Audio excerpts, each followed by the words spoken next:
It was the kind of place you only read about in survival stories, the kind of place that the world seems to forget. I didn't expect it to be like this when I signed up for the job. When they told me I was being sent to Alaska, I thought, great, a change of scenery. But nothing could have prepared me for what I encountered up there. My name is Ethan Miller. I'm not a thrill seeker or someone looking to test fate. I'm a simple guy, just trying to make a living as a wildlife photographer. I was hired by a research team working in the remote regions of the Alaskan wilderness to document wildlife. What they didn't tell me was how isolated, how utterly alone I would feel out there. The first few days weren't bad. It was cold, sure, but nothing I couldn't handle. The endless snow-covered mountains stretched out before me, looking like something out of a painting. It was beautiful, too beautiful, almost. I felt a strange sensation in the pit of my stomach, a creeping discomfort that I couldn't explain, but I shrugged it off. On the fifth day, something happened that I didn't expect. I had just finished setting up my camera near the edge of a dense forest when I heard it. A sound, a low guttural growl, like something huge and predatory, right behind me. I froze. I turned slowly, the hairs on my neck standing up, expecting to see something wild, like a bear or maybe a wolf. But there was nothing, just silence. At first, I thought it was just my mind playing tricks on me, but the hairs on the back of my neck didn't go away. I couldn't shake the feeling that I wasn't alone anymore, that something was watching me from the trees. I checked my surroundings carefully, but there were no tracks in the snow, nothing that could explain the growl. I couldn't help but laugh at myself. I was being paranoid, right? I was wrong. The next few days were strange. I kept hearing that same growl in the distance, but it always seemed to come from the same place, the thick woods just beyond the camp. Sometimes it would come at night, sometimes during the day, but no matter when, it was always followed by silence. I tried to brush it off. There's wildlife in Alaska, and strange sounds come with the territory. But then, one night, as I was checking the traps I had set around the perimeter of the camp, something happened that I couldn't ignore. I'd just finished securing the last trap when I turned to head back to the warmth of the cabin. That's when I saw it. Just outside the light of the lantern, a figure moved swiftly across the snow. It was big, bigger than a bear, and its shape was blurred, shifting unnaturally, like it was caught between forms. I blinked, and it was gone. I felt my breath catch in my chest. My instincts told me to run, but my feet stayed frozen to the ground. I had no idea what I had just seen. I turned back toward the cabin, my heart pounding, and tried to push the thought out of my head. Maybe I had imagined it. But deep down, I knew it wasn't just my mind playing tricks on me. I spent the rest of the night locked inside the cabin, looking out the windows, waiting for something, anything, to show itself. But it didn't. There was only the oppressive quiet, the kind of silence that felt suffocating, like the land itself was holding its breath. The next day, I went back to the spot where I had seen the figure. There were no tracks, no sign that anything had been there at all. But then I found something. A piece of fur, long and coarse, stuck to a tree branch. I inspected it carefully. It wasn't like anything I'd seen before, definitely not from any bear or wolf, and it wasn't just a random clump of fur. It looked deliberate. I had a sinking feeling in my gut that I couldn't ignore. I wasn't alone in this wilderness, and whatever was out there, it wasn't something I was prepared for. The days that followed felt different, more oppressive. I couldn't shake the feeling that I was being watched, even during the day. The sun, despite being weak and distant, seemed to cast long, unnatural shadows that moved on their own. Every time I looked away, I swore I saw something shift in the corner of my eye. But when I looked back, there was nothing there. I told myself I was overreacting. I wasn't some rookie in the woods anymore. I had been through the wilderness before, but something was off, very off. The unease continued to grow, and the night that followed was no different. I had finished my work for the day and decided to retire early. I stoked the fire and sat by it, staring into the crackling flames, trying to calm my nerves. But the air was thick with tension. Around midnight, I heard something again. Footsteps, slow and deliberate, crunching through the snow outside the cabin. I froze. I hadn't heard anything approach. No telltale sound of an animal coming closer. Just the sudden noise, as if whatever it was had been standing there for a while, waiting.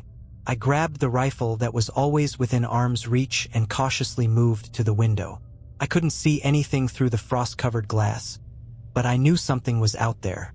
I opened the door just a crack, my heart hammering in my chest. I needed to know if this was real. The cold air bit at my skin as I stepped into the snow. The ground was still, eerily so, and there was no trace of what had made the noise. Then I heard it, the growl, closer this time, low and rumbling, like a predator stalking its prey. My blood ran cold. It wasn't an animal. It wasn't even human. The sound was too deep, too unnatural. I backed into the cabin, locking the door behind me. My mind raced. There was no logical explanation. I had checked the area before. I had seen no sign of any creature. I hadn't even heard anything before the growl. This thing, whatever it was toying with me. It knew where I was. It was hunting me. I stayed up the entire night, the rifle clutched tightly in my hands, my eyes darting to every window, every shadow. I didn't sleep. Couldn't. Every time I closed my eyes, I saw that shifting figure in the snow, moving silently just outside the light. I had no idea what I was dealing with, but I was certain of one thing. I had to get out of there. But there was a problem. The weather was worsening. A storm had rolled in, and the path back to civilization was covered in deep snow, impassable by anything short of a snowmobile. The research team I was supposed to meet had yet to arrive, and so I waited. The storm hit with a ferocity that I had never experienced. Winds howled like wolves, bending the trees until they groaned under the pressure. Snow came down in thick sheets, blurring everything outside the cabin. I couldn't see more than a few feet in front of me, and the wind was so loud I could hardly hear my own thoughts. Felt like the world was shutting me in. I hadn't left the cabin in hours. The fire was still crackling in the hearth, but I had no desire to keep it going. My hands trembled, not from the cold, but from the lingering fear that gnawed at my insides. The growl was still fresh in my mind. It had been a low, primal sound, so deep and resonating, like something ancient had awoken and found me in its territory. Then, through the roar of the storm, I heard it again, the unmistakable crunch of snow underfoot. This time it was right outside the door. I didn't move. I didn't even breathe. My pulse raced in my throat, drowning out the storm. I could hear the thing, whatever it was, sniffing at the door, pacing back and forth. It was big, bigger than anything I had ever encountered in these woods. It wasn't a bear or a moose, that much was clear. No animal moved like this. The noise stopped suddenly, and an eerie silence filled the air. I waited, my hands still clutching the rifle, my eyes glued to the door. For what felt like an eternity, nothing happened. Then, just when I thought I might finally get some peace, a loud thud struck the cabin wall, making the whole structure shudder. The force was so strong that I stumbled back, almost dropping the rifle. I didn't know what to do. If it was an animal, it was unlike any I had ever seen. And it wasn't just one creature. No, there were at least two distinct sounds of movement. They were circling me, and the growls were growing louder. With each passing minute, the air seemed to grow heavier. I knew it was a matter of time before they would try to get inside. Whatever these things were, they weren't afraid of me. They were toying with me, drawing out my fear, just like before. I had to act. I grabbed my bag, shoving a few essentials into it, and reached for my emergency beacon. There was no signal here, no connection to the outside world. But I had a feeling this wasn't just a storm. It was something more, something that was keeping me trapped. These things didn't want me to leave. I stepped toward the window, trying to look out into the storm. The dark shapes moved across the snow, their forms indistinct in the howling wind. But there was something unmistakably human in the way they moved, unnatural, wrong. They weren't animals. They were something else. Then I saw it. A shadow passed in front of the cabin, so close I could have sworn I saw its eyes. Glowing, faint but unmistakable. They weren't the eyes of any creature I knew. The weight of the situation slammed into me like a freight train. There was no way out. Not now. The storm was a barrier, and so was whatever these creatures were. They were waiting, watching, and there was no escape. I could hear them getting closer. And then I heard it. A whisper, so faint it was almost imperceptible, but clear in the silent space between the howling winds. "You're not alone." I staggered back from the window, my heart hammering so loudly in my chest that I thought it might burst. The whisper had been so close, so clear. It wasn't just the wind or my mind playing tricks on me. There was something or someone out there. I pressed myself against the wall, my breath shallow, trying to steady my thoughts. I needed to think. I couldn't just sit here and wait for whatever was out there to get me. But the truth was, I had no idea what I was dealing with. I thought I knew Alaska, the wilderness, the wildlife, the dangers, but this was something beyond my understanding. The wind howled again, this time rattling the walls of the cabin with a force that made the whole structure creak. Then, a scraping sound, like claws running along wood, echoed through the storm. It was close, too close. I grabbed my rifle, my fingers shaking, and crouched down beside the door. I had no plan. I didn't know what I was supposed to do. The snow outside was a blizzard of white fury, the storm blinding me to everything beyond the cabin. But the creatures, whatever they were closing in. Then, another growl, this one sharper, more menacing, came from the opposite side of the cabin. They were on all sides of me now. I could hear them moving, the sound of claws scraping against the snow, the air thick with their presence. They were circling just like before. I had no choice. I had to make a run for it. I threw open the door, bracing myself for whatever lay beyond the threshold. The storm hit me in an instant, cold, biting, and violent. But I didn't hesitate. I sprinted into the snow, the wind cutting through my clothes like knives. My feet sank deep with every step, and I felt the cold gnawing at my bones. But I couldn't stop. I had to get away from the cabin, from whatever was hunting me. But as I ran, I heard it again, the unmistakable sound of footsteps behind me. Heavy, deliberate, closing in with terrifying speed. My pulse quickened, and I glanced over my shoulder. Through the blur of snow and ice, I saw it. The shadow, moving faster than I could. It was large, its form distorted and unnatural in the storm. Its eyes were glowing, faint but unmistakable, and its shape seemed to flicker, shifting like smoke caught in the wind. Panic surged through me as I realized it wasn't just one. The snow ahead of me shifted. There were at least 2 or 3 of them, stalking me with an eerie precision. They were hunting me. My heart pounded in my ears as I sprinted further, the cold no longer feeling real. I could hear the creatures growling behind me, their breath ragged, their steps purposeful. They were playing with me, closing the gap slowly as if to savor my fear. I had no idea how long I had been running, but my legs were burning, my lungs on fire.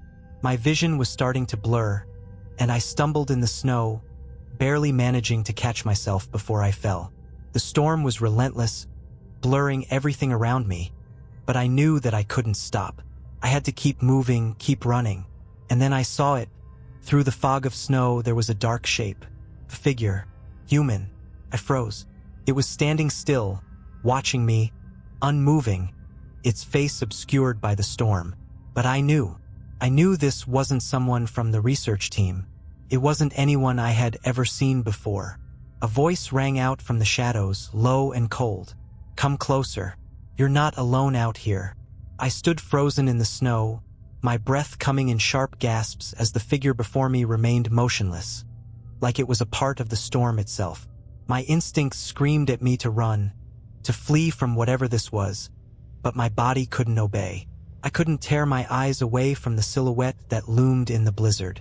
The voice, it wasn't just cold, it was otherworldly, like it carried a weight of something far older than any human being. The figure took a step toward me, and I instinctively raised my rifle, my finger hovering over the trigger. The snow crunched under its boots, louder than the storm. But it wasn't a normal step. It was a heavy, deliberate motion, like the earth itself was reacting to its presence. "Don't shoot," the figure rasped, its voice sending a chill down my spine. You don't want to do that. I couldn't speak. I could barely breathe.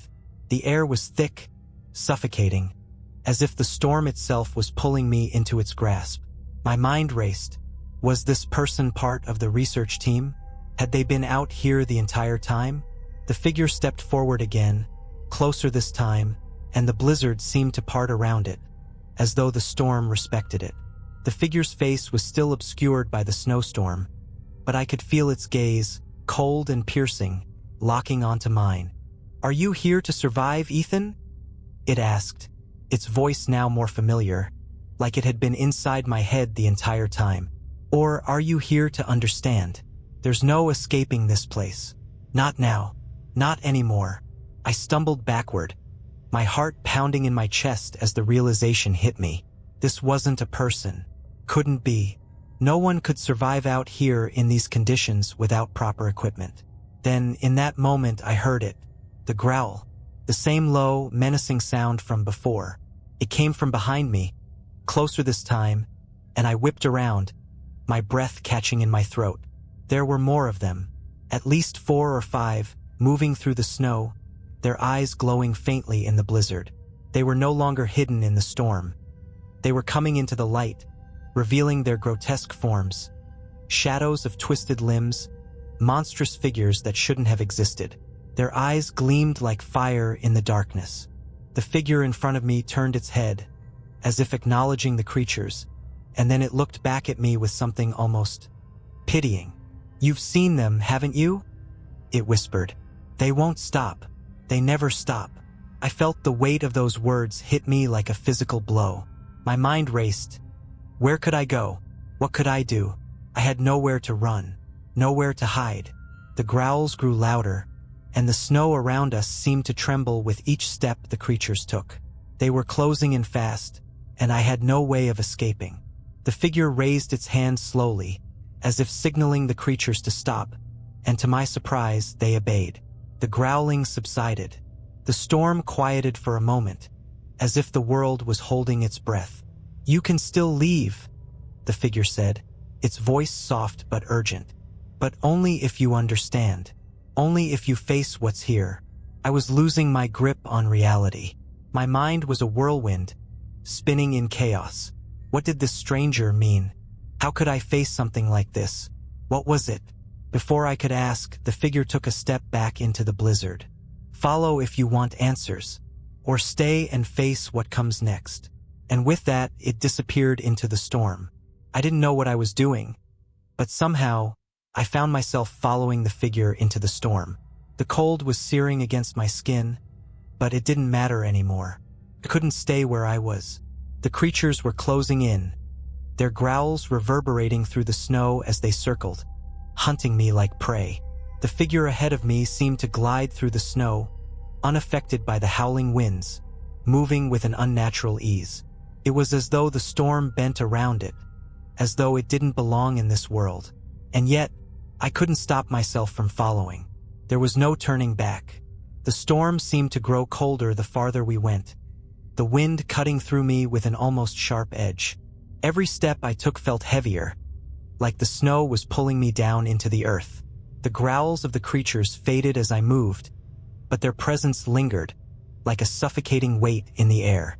The deeper I ventured, the more I realized how isolated I truly was. There was no sign of the cabin anymore, no sign of any kind of safety. It was just me and whatever this thing in front of me was. We reached a small clearing, a patch of barren trees twisted in ways that no tree should ever grow. The figure stopped and turned, its face still obscured by the storm. The moment it stopped, the temperature seemed to drop even further.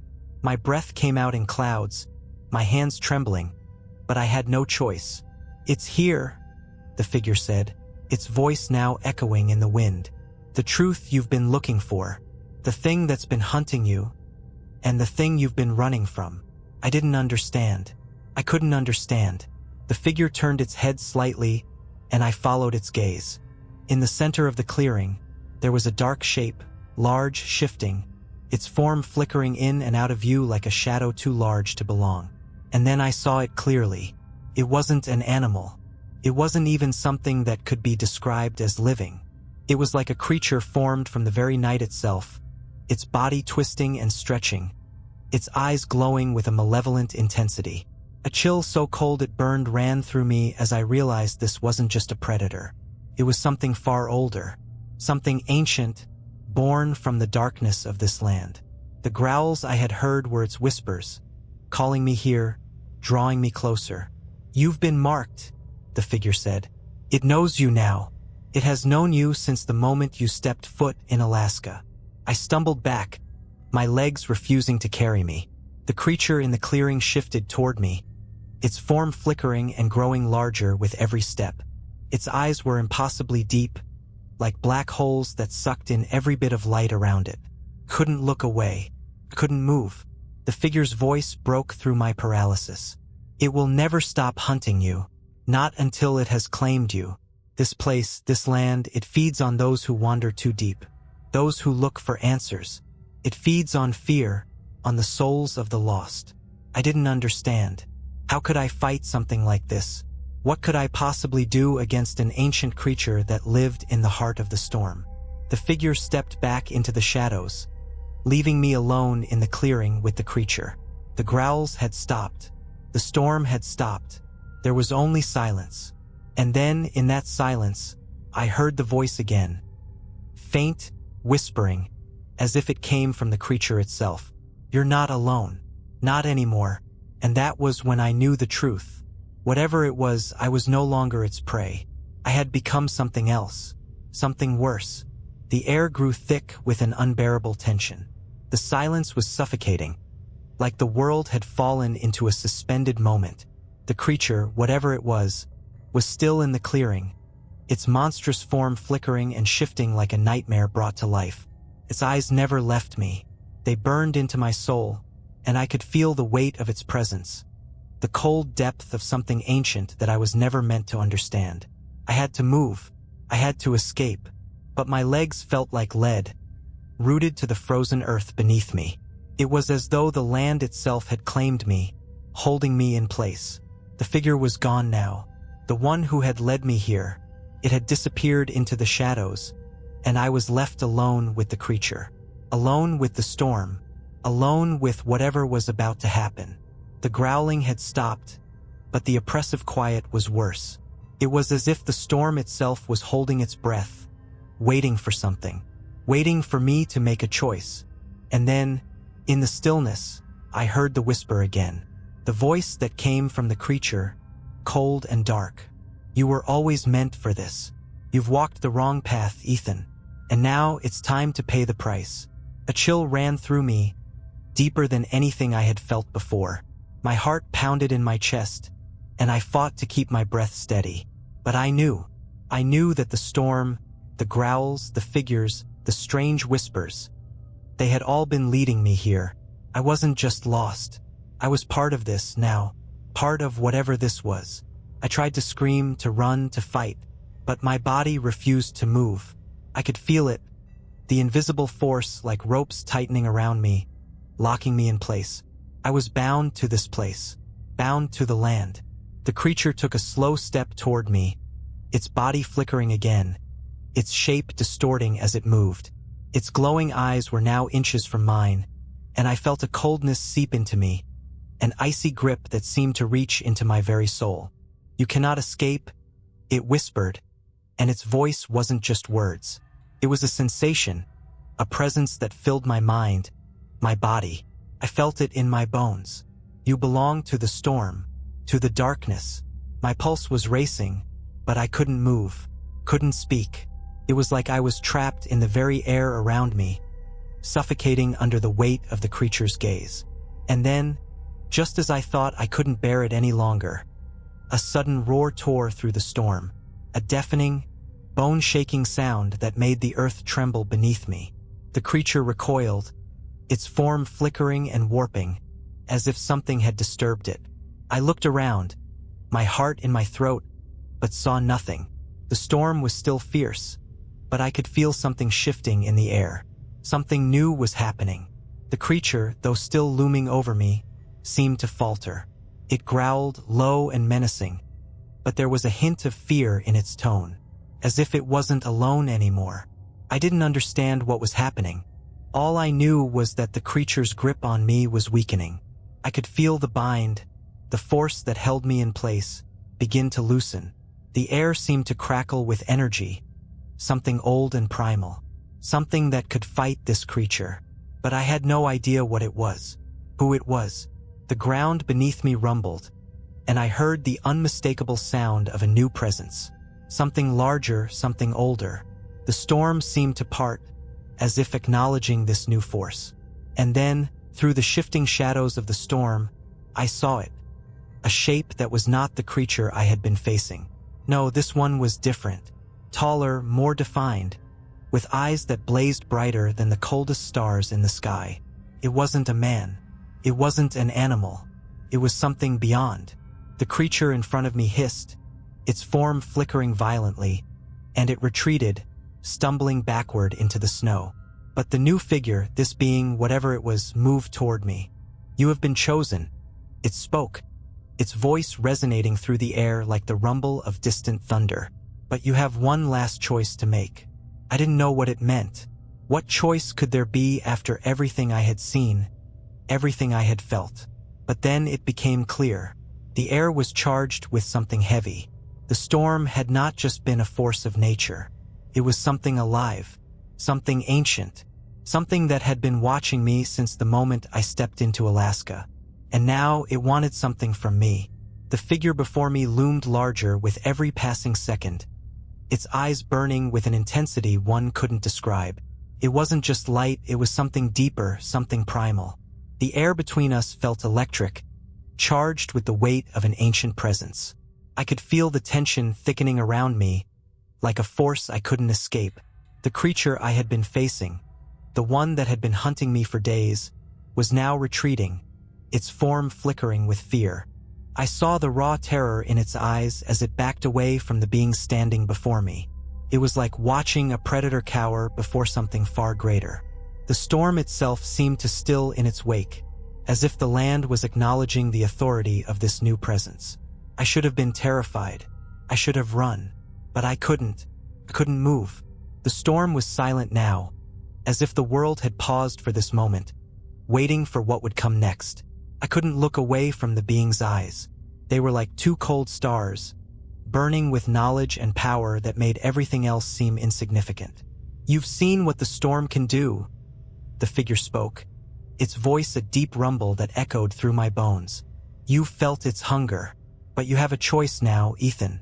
You've been marked. You're no longer just a wanderer in this land. You are part of it." I opened my mouth to speak, but no words came out. My mind was a whirlwind of confusion and fear. What choice could there be? I didn't belong here. I had never belonged here. I was a fool who had wandered too far, chased by something I couldn't understand. The growls, the whispers, the creature. It all felt like a nightmare I couldn't wake up from. The figure stepped forward, and the ground trembled with its movement. The air grew colder, the wind picking up again, but it wasn't the same storm. No, this was something else. The storm was a reflection of whatever was happening now, a backdrop to this moment of reckoning. "You can choose to leave," the figure said, its voice softer now, almost pitying. "But leaving means forgetting. You'll never remember what happened here, and you'll go on with your life as if nothing ever touched you. The storm will consume this place, and you will walk away, never understanding the truth." A cold shiver ran down my spine. The thought of forgetting everything, the horror, the knowledge. It was a relief, but there was another part of me, a darker, more curious part, that wanted to understand. It was too late to walk away unscathed. This place had already marked me. There was no going back. "And if I choose to stay?" I asked, my voice barely above a whisper. I didn't know why I asked it, but the words left my mouth before I could stop them. The figure's eyes darkened, and the storm seemed to intensify around us. The winds picked up again, swirling around us in vicious gusts. "If you stay, you will learn the truth. You will become part of the storm, part of the land that calls to you. But it comes at a price, Ethan. A price you may not be willing to pay." The words hung in the air, like a weight I couldn't escape. I understood what it meant. If I chose to stay, I would be bound to this place forever. I would be consumed by the land, by the storm. I would become a part of the creature that had hunted me, a part of whatever this being represented. The creature behind me growled, its monstrous form flickering again, as though it was about to strike. But the figure before me raised a hand, and the growling stopped, the creature retreating further into the storm. The being's power was undeniable. It commanded respect, and it made the creatures obey. And then the figure turned its gaze back to me, waiting for my answer. There was no escaping it now. I had seen too much, felt too much. The storm had claimed me. The question wasn't whether I could leave, it was whether I was willing to live with the choice. I opened my mouth to speak, but no words came. I wasn't sure I even knew what I wanted anymore. The terror, the confusion, it was all too much. But I knew one thing for certain. I was no longer the same person who had walked into Alaska all those days ago. I had been changed. Finally, I took a breath. The air was colder now, the storm harsher, but the weight of my decision was heavier than anything I'd ever felt. I choose to stay. The moment the words left my mouth, everything changed. The air itself seemed to crackle with power. The ground beneath my feet trembled, and I felt a sharp jolt of energy run through me, as if I had been struck by lightning. My heart hammered in my chest, my skin prickling with cold and heat at the same time. It was as though the very essence of this place had seeped into my bones, marking me, binding me to it forever. The figure before me nodded, its eyes filled with a strange, ancient understanding. "So it is," it whispered, almost as if it had known all along that I would choose this path. "You are now one with the storm. The land is yours to command, but in return you must serve it. You will be a guardian, a part of the wilderness that once hunted you." The words echoed in my mind, but they didn't make sense. How could I be a guardian of this cursed place? I had been terrified of it. I had feared for my life every moment since I stepped into this land. And now it was a part of me. I was a part of it. Suddenly I felt it. The storm, the winds, the growls of the creatures that had stalked me. They were all within me. I could hear the whispers of the land, the ancient voice that had called me here. The land itself was alive, and now I was tied to it, bound by a force I couldn't resist. The storm roared, louder than before, but now it felt like it was mine to command. I felt the power surge within me, the storm bending to my will, swirling around me like an extension of my body. The creatures that had hunted me were no longer enemies. They were part of this wild, untamable force. They bowed to me as the storm raged, their growls now reverberating in the wind, but they were no longer threatening. They were mine to control, but with the power came the burden. I could feel the weight of the land, the centuries of ancient knowledge pressing down on me. The land did not forget. It did not forgive. Those who became part of it were lost, forever bound to its rhythm, its eternal hunger. "You are the storm now," the figure spoke one last time, its voice fading into the wind. "And it is you who will call the lost souls to this land.